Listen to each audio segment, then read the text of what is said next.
mot qui n'apparaît jamais dans le Coran. Imaginez un mot, un seul mot.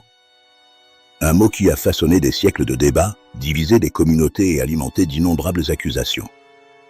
Un mot que beaucoup défendent avec passion alors qu'il n'est jamais apparu dans le Coran. Pas une seule fois. Voici l'histoire de ce mot et l'histoire de pourquoi nous ne serons pas jugés pour nos systèmes de croyances le jour du rendement des comptes. Chacun d'entre nous s'est probablement déjà posé cette question, nies-tu les fondements? Nies-tu el-Aqda? Une question répétée sans cesse dans de nombreux débats religieux. Mais le choc, le vrai choc, commence lorsque nous ouvrons le Coran lui-même. Car le mot Aqda n'y figure tout simplement pas.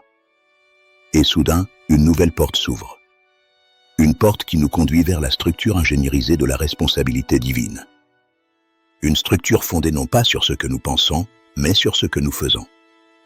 Le Coran ne nous a jamais demandé de présenter des croyances mentales comme produit final. Il se concentre sur quelque chose de bien plus concret, le travail. Le résultat. L'impact. Pensez aux croyances comme à des compétences stockées et dormantes, inutilisées, en attente. Et pensez aux travaux comme à des projets exécutés réels, mesurables, transformateurs. Un ingénieur, même porteur des théories les plus brillantes, ne gagne rien tant qu'il ne construit rien. Un agriculteur qui connaît l'art du greffage ne change rien tant qu'il ne sort pas pour greffer un arbre vivant. Quand je greffe un arbre pour quelqu'un, la connaissance devient un travail vertueux, un résultat vivant qui nourrit oiseaux et humains, et qui continue longtemps après mon départ. C'est cela, l'essence du système divin, les idées ne sont pas enregistrées. Les travaux, oui. Et le Coran nomme ce processus par un terme technique, l'enregistrement al-istinsk. Au jour du rendement des comptes, Dieu dit, voici notre livre, qui parle contre vous en toute vérité. Nous enregistrions tout ce que vous faisiez. Sourate 45, verset 29. Pas ce que vous croyez. Pas ce que vous aviez l'intention de faire. Seulement ce que vous faisiez. Car le livre d'enregistrement archive les résultats, non les pensées. Puis vient la loi universelle, une loi qui s'applique à toute naf, quelle que soit son idéologie, son identité ou son parcours. Tout le monde sera amené. De gré ou de force. Croyant ou négateur. Moqueur ou adorateur.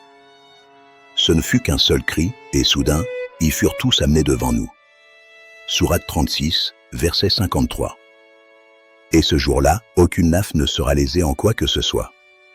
Vous ne serez rétribués que pour ce que vous faisiez. Sourate 36, verset 54.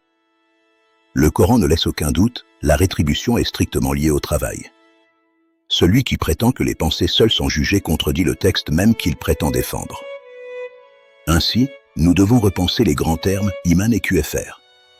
Dans le Coran, le mu'min n'est pas une identité sectaire. C'est celui qui accorde la main à la sécurité et aux autres. Le vers d'Amanu dans le verset, quant à ceux qui amanent et accomplirent des travaux vertueux. Sourate 45, verset 30. Est absolu. S'il signifiait « amanu en Dieu », le verset l'aurait dit explicitement.